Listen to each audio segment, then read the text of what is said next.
Hello everyone, this is Sarah and welcome to my tutorial.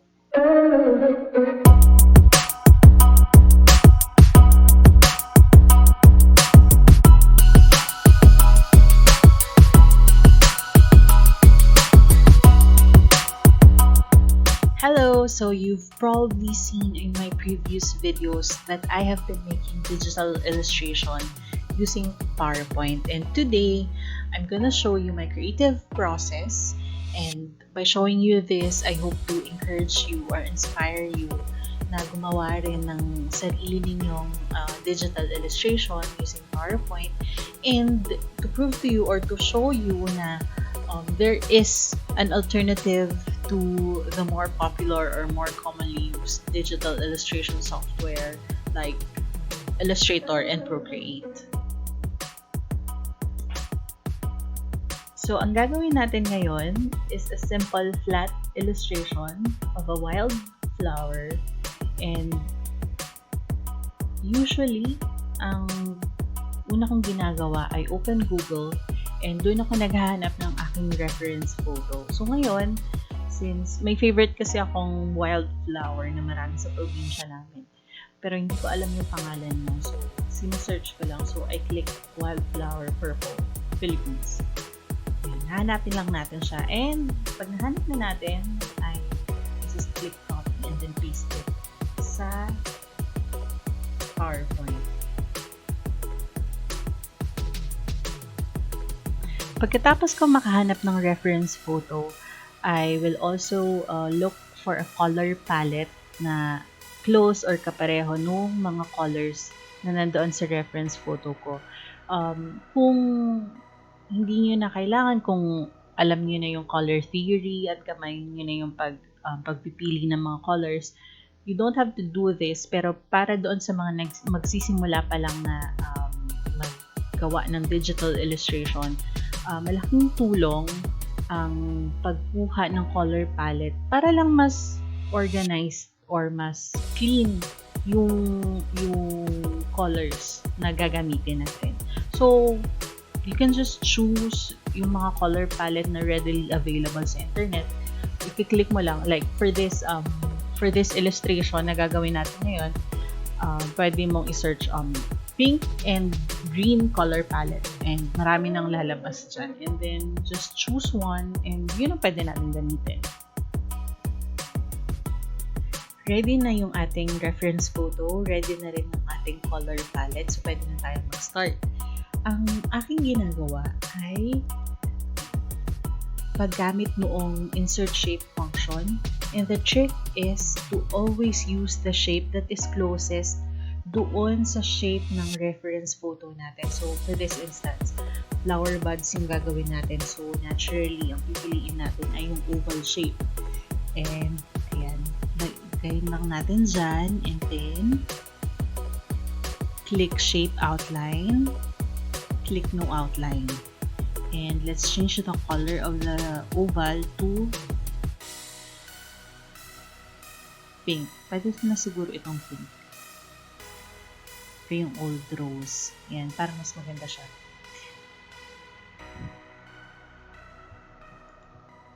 Now, you can go to shape format and then edit shape, and then click the edit points button.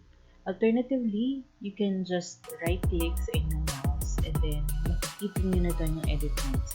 Bakit natin kailangan gawin to? Kasi wala namang perfect, diba? Wala namang perfect na shape na, as in perfect circle or perfect oval na flower or na buds. So, let's just manipulate the shape a bit para magmukha lang siyang natural looking, I guess.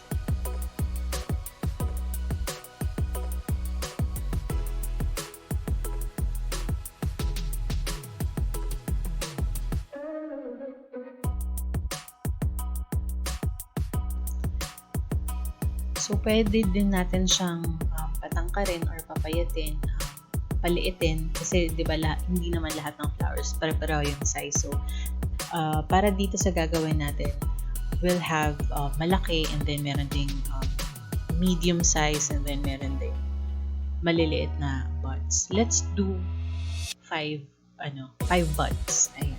So, Control D lang para ma-duplicate yung mga shapes. And let's just tilt. Para kunwari, hinahangin sila. Ayan.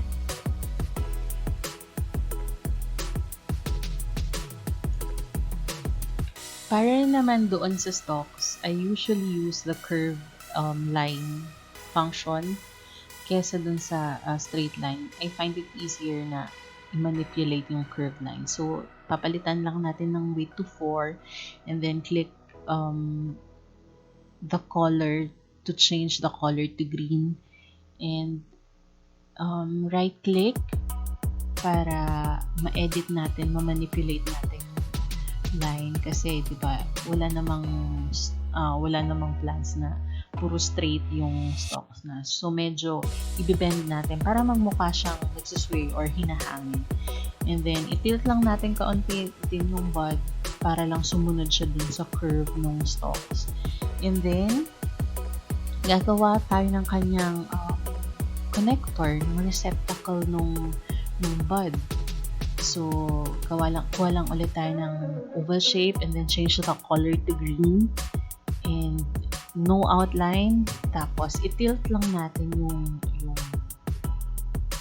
oval shape above the bud para magmukha siyang yung receptacle nung flower. Ayan.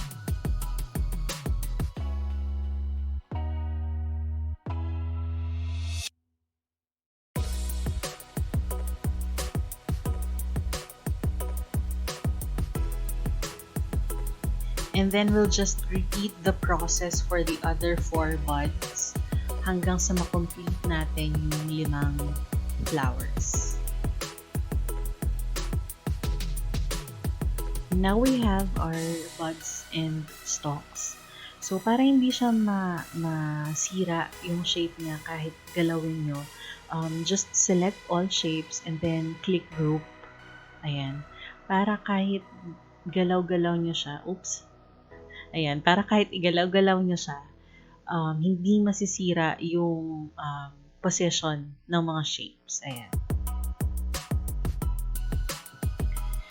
Now, we will do the leaves of our plant. So, pwede din naman na oval shape lang na papahabaan natin. Pero ako kasi, I want a pointed leaf, pointed at both ends. So, I'll make circle. Ayan. And then, let's change first the color to green. And, ayan. I'll do 2 circles. And then, ipagtatapat ko lang sila sa gitna nila. And then, I'll click both circles and then go to shape format. And then, click edit shape. And then, merge shape. And then, I'll click intersect at yan ang magiging kalalabasan niya. A pointed leaf. And then, I'll use the curve line shape and ilalagay ko sa gitna. I'll click shape outline and change the weight to 1.5. And then I'll change the color to a lighter green. And then I'll zoom in. And then right click, edit points para itapat yung line sa gitna. Ayan. And then I'll use the curved line again to create texture. I'll just create little V shapes. Change the color to light blue. And then I'll repeat this process hanggang sa mapuno ko yung leaves. Mapuno ko yung leaf.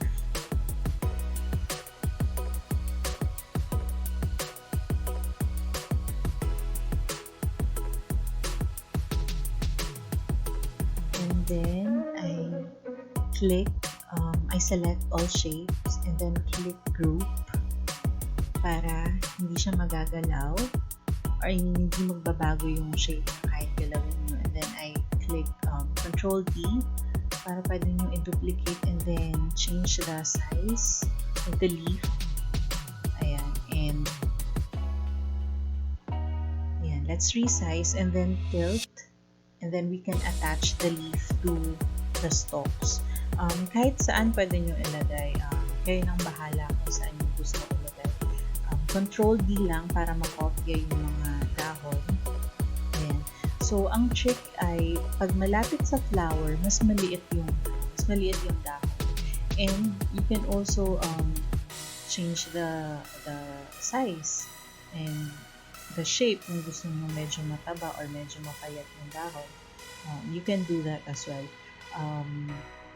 Magagawa nyo lang yan ng hindi nababago yung shape ng line kung naka-group siya. And then you can also change the color of your leaf. Kasi kunyari mga bagong sibol lang na dahon. So medyo light pa yung color. So pwede nyo ring ibahin yung color niya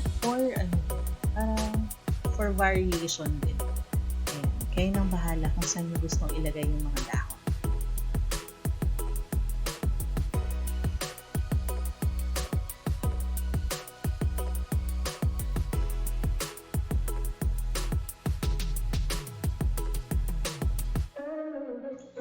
And that's it. Meron na tayong flat illustration ng isang wildflower. So, select lang natin ulit yung all shapes and then click group para kahit galaw-galawin natin siya, hindi magbabago yung positions ng mga shape. Ayan. So, complete na siya pero parang nakukulangan pa ako.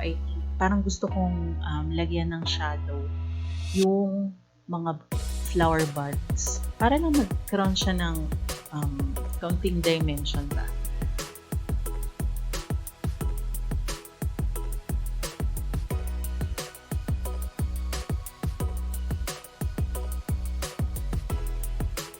Yun. So, I'll just copy yung buds and then I'll change it to a darker color.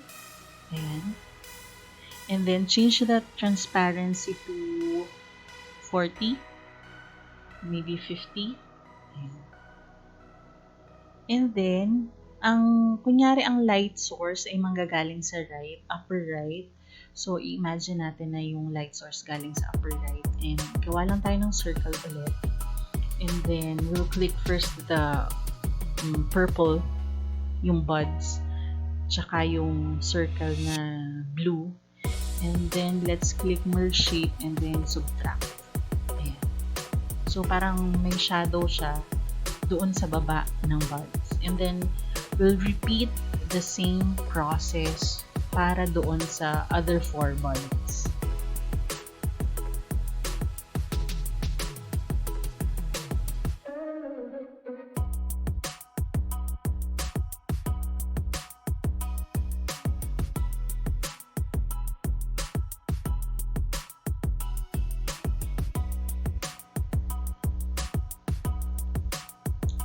And now we have our finished artwork. Let's just select all shapes and then click group para lang hindi siya magagalaw or hindi mababago yung position ng mga shapes kahit i-move mo siya, i-move around mo siya. And then, let's make a background for the plant, for the flowers. Let's do a circle and then click send to back. And let's change the color to a complementary color, maybe yellow or orange, a lighter color that will complement the purple, the green. And then let's click no outline, and there you have it, a simple flat illustration of a flower which you can do in PowerPoint. Ang dali, diba?